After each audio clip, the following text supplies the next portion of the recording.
One of the biggest additions to NASCAR Heat 3 is the Extreme Dirt Tour. We put in Eldora Speedway last year. It was our only dirt racetrack, and it was so popular that we wanted to enhance the dirt racing experience. A lot of these drivers got their start racing super late model dirt cars. I think the biggest thing that I brought from dirt that helps me in a cup car today is just throttle control, just being smooth with your right foot and being able to put the power down. Beyond that, in the variety of the racing itself, we've added 8 new dirt tracks to the game. We've got a dirt road course in there. We've got 2 fantasy ovals. We've got a number of real-world dirt tracks. So at Charlotte, the dirt track there, the dirt track at Vegas, the dirt track at Texas.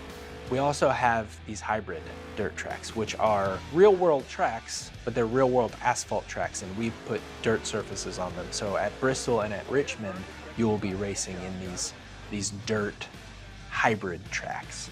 Hot seat races are what earn you like eyeballs. They're what earn you contracts for the upper series. If I'm in the Extreme Dirt Tour, I'm going to get Camping World Truck hot seats, meaning these guys, for whatever reason, can't race, and you've been selected as someone they want to give a shot to.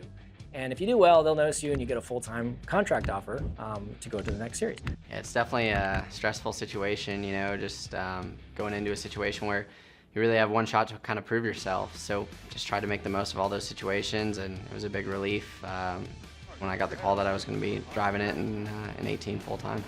Last year we started down this path of you working your way through multiple series, starting from the bottom, getting to the top, becoming a Monster Energy NASCAR Cup Series champion.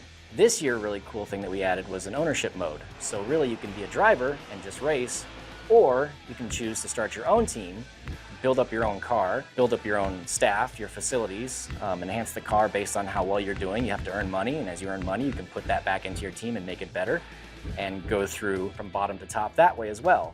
In addition to hiring and training your employees and spending money there and upgrading your facilities departments, your suspension, your aerodynamics, and your engine, you also have to buy the car models for these employees to work on. So you need to get a chassis for each track type that you're going to see while you're in a series. For example, you're going to need a chassis that runs well on super speedways. You're going to want to buy a chassis that runs well on road courses. You're going to want to buy a chassis that runs well on short tracks. Ideally, you go out there, you do well, you make some money, and then you reinvest that money that you make back into your cars so that you can actually race more competitively on these different track types as you get more chassis types. You're only as good as your race car, and that's obviously something that you learn as a kid, but it's very important at this level to have a great race car behind you and a great race team. As you progress through the weeks in your career, you'll have to upgrade the cars and work on them to get them ready for the race. So you can do that a couple weeks in advance. If you've got enough personnel, you can assign them to your short track car, even though your short track race might be 2 weeks away, but you can get them working on it and get them prepared for that race. One of the most important things of being a successful race team is you've got to be able to plan. You've got to lay out your chassis selections. You've got to start preparing your race cars well in advance of the time it is to go to the racetrack.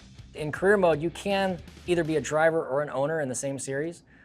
You could choose to be an owner, say in the Xfinity series, and then after that year is complete, you're like, I don't want to be an owner anymore. I'm tired of managing that team. You know, a bunch of misfits or whatever, whatever your reasoning is. You can become a driver if you get a contract offer, and you can race in another car. And then after that season, if you decide I still want to race Xfinity, but I kind of miss being an owner, your team's still there. It's still there. You go back, and it's where it was. So all the money you spent upgrading that team, you can still go back to that if you want to go back to it. You can race in all 4 series at the same time. So you can be an owner in the Extreme Dirt Tour. You can be a driver in the Camping World Truck Series. You can be an owner in the Xfinity Series. You can be a driver in the Monster Energy NASCAR Cup Series. I mean, you can interchange that. So there are a lot of options to kind of keep you entertained and focused on what is best for you while you're racing.